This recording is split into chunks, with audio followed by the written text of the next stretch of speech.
What's up, YouTube? Moose here. Now, here is my throwback segment where I talk about the films that turns 10, 20, 30, and 40 this week. Alright, the films celebrating their 10th anniversary. We got the Robert Downey Jr. film, The Judge. Now, The Judge, which was pretty much like supposed to be Robert Downey Jr.'s, it obviously got released in between, the MCU, and it was really trying to showcase that Robert Downey Jr. was really more than just Tony Stark. And sadly, it really showcased that not many people was ready to see Robert Downey Jr. as something that was not Tony Stark related. Sadly, The Judge, which was a great film, did not do so well. If you guys don't know much about The Judge, it started, of course, the likes of Robert Duvall, Billy Bob Thornton, Vincent D'Onofrio, Latham Meister, David Krumholtz, Vera Farmiga, as where Hank Palmer, played by Robert Downey Jr., is a brilliant but shady attorney who returns to his Indiana hometown after learning that his mother has a past, and his arrival triggers renewed tensions between himself and his father, Judge Joseph Palmer, played by Duvall, who makes no secret of his disapproval. But as a lawyer prepares to depart, his father is arrested for a hit and run, and he, of course, takes his father's defense. It's a really intriguing film worth checking out. Robert Downey Jr. is excellent in this. Obviously, he will go on to win an Oscar post Endgame, but yeah, this was actually like I believe his like first non MCU film in years. But obviously, ever since he played Tony Stark in Iron Man and stuff, lots of people always just saw him as Tony Stark, and they weren't really interested in seeing him in other stuff outside Tony Stark, which is disappointing because yeah, the Judge was great, and obviously post Endgame he did to Doolittle, but that we don't talk about. But the Judge is great if you guys haven't seen it. All right, also turning 10 is out. I This is always a tongue twister. Alexander and the terrible, horrible, no good, very bad day. Disney Plus supposed to do it like a new take of this. I don't know when that's coming out, but anyway. This movie, of course, starred Ed Oxenbow, who you might remember as the brother from that M. Night Shyamalan movie, The Visit. If you guys want to see how good he could be at rapping, go watch his scenes in The Visit. I mean, his train, his rapping scene in the train and that was pretty fun. This, of course, has Dylan Minnette, who will go on to be in 13 Reasons Why, Scream. You also had Bella Dawn, a fun cameo by Dick Van Dyke playing himself, Steve Carell, Jennifer Garner, Karis Dorsey, who's been in like that SEAL Team show. Of course, if you guys don't know much about the story, it's about 11-year-old Alexander, played by Ed Oxenbow, who of course has disastrous day, and one calmly follows another.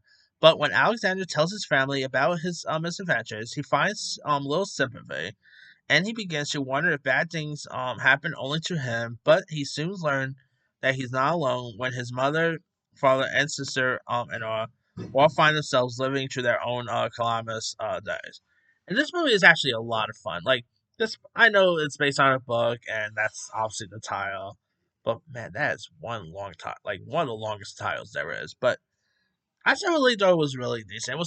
It was charming, interesting. Ed Oxenbow, who I think is a really terrific young actor here, he doesn't do hardly much. Like he was in that movie, that horror comedy a couple years ago called Better Watch Out, which was pretty cool too. But yeah, I actually thought he was pretty good in this. If you guys have not seen the film, give it a go. You also had like Jennifer Coolidge, Megan Mullally was in this. A lot of fun. Alright, we also got a couple of movies that turns 10 that are actually absolutely terrible. Dracula Untold, which was really supposed to be the film that was supposed to launch like a new a Universal Monster cinematic universe. Then we also had The Mummy, that didn't help. This, of course, had Luke Evans, who was pretty good, but it was horrible. We have Addicted, which is a erotic thriller, and of course based on the Zane novels. And it's pretty much like this Gallerist risks of her family and flourish career when she enters an affair with a talented painter and slowly loses control of her life. This is awful. I mean, it was pretty much like a 50 Shades ripoff, if you will. Although 50 Shades will come out after, but Obviously, the books came out before, but still. Kill the Messenger, which stars Jeremy Renner. I remember watching this one. I was interested in it, but I didn't really care for it much. You, of course, had Jeremy Renner, the late Ray Liotta, Micah Sheen, the late Micah K. Williams was in this. And it's, of course, depicts a report's suppressed attempts to cover the CIA involvement and secret support of a large-scale white power sugar sales here. So, yeah, sorry, I thought I had sneezed for a second. But yeah, this was a pretty boring one. I couldn't. I remember watching this one. Didn't really do anything for me. But the best film on this list, by the way, that turns 10 is none other than Whiplash. Whiplash is excellent. Of course, you had J.K. Simmons, who won his Oscar for this, Miles Teller. Granted, I didn't really see this movie until like a couple weeks after because it barely got much of a release that week. But it follows like an ambitious music student and aspiring jazz drummer Andrew, played by Miles Teller, who is of course pushed to the limit by his abusive instructor Terrence Fletcher, played by J.K. Simmons. Directed by Damon Chazelle, who will go on to direct stuff like Babylon, La La Land, First Man. Whiplash is excellent. Great performances by J.K. Simmons, who, of course, well deserved there. This also was a movie that really showcased how great Miles Teller was. I mean, I've been saying it for a while. Yeah, he did Fantastic Four, whatever. Miles Teller is a terrific actor, and you know who will agree with that? J.K. Simmons himself. He literally once said that Miles Teller was one of the best actors he's actually ever worked with before. So, yeah, I mean, if you guys have never seen Whiplash, do yourself a favor, go watch it. It's an excellent one. Won tons of Oscars, got nominated for a lot. Well deserved there. All right, films celebrating 20 years. Wow, I cannot believe these are 20. We got the movie Taxi, starring Jimmy Fallon, Queen Latifah, Tom Brady's ex, Giselle Bundchen, which, hey, if you guys want to see a cool scene, just Google Giselle Bundchen and Jennifer Esposito in Taxi. You'll thank me later there. Now, this is, of course, about an incompetent New York police officer who is banned from driving and comes to rely on a talented taxi driver to help him solve a series of bank robberies. And this movie is a lot of fun. I mean, it didn't really get the love it deserved. Like, it was directed by Tim Story, who will go on to direct speak of Fantastic Four, the first two Fantastic Four movies. He also did Barbershop, Ride Along, Tom and Jerry, most recent. But Taxi is a lot of fun. It's really entertaining. The chemistry between Jimmy Fallon and Queen Latifah is a lot of fun. I mean, it's a really cool one worth checking out. Now, if this movie was released today, it'll probably not be called Taxi. It'll be called Uber or Lyft. So, yeah. Anyway, also, turning 20, we got Friday Night Lights, not to be confused with the TV version. This is the movie version, starring the aforementioned Billy Bob Thornton. You also had Tim McGraw, Amber Heard, Connie Brennan, who will go on to star in the TV version, Derek Luke, Lucas Black, and follows the story of the 1988 Permanent High School Panthers football team as they made a run towards the state championship. This is a really terrific football film worth checking out with great performances by Billy Bob Thornton, who you can really buy him as a coach perfectly. Tim McGraw was pretty good in this. Garrett Hedlund was in this as well. Really good film if you guys haven't seen it. All right, also turning 20, we got Raise Your Voice, which is, of course, the Hilary Duff film. Um, Now you also had like Kat Dennings, a very young Kat Dennings, like before Two Broke Girls and Dorothy. If you guys don't know much about the story of this, after her brothers dies in a car accident, of course he was played by Jason Ritter.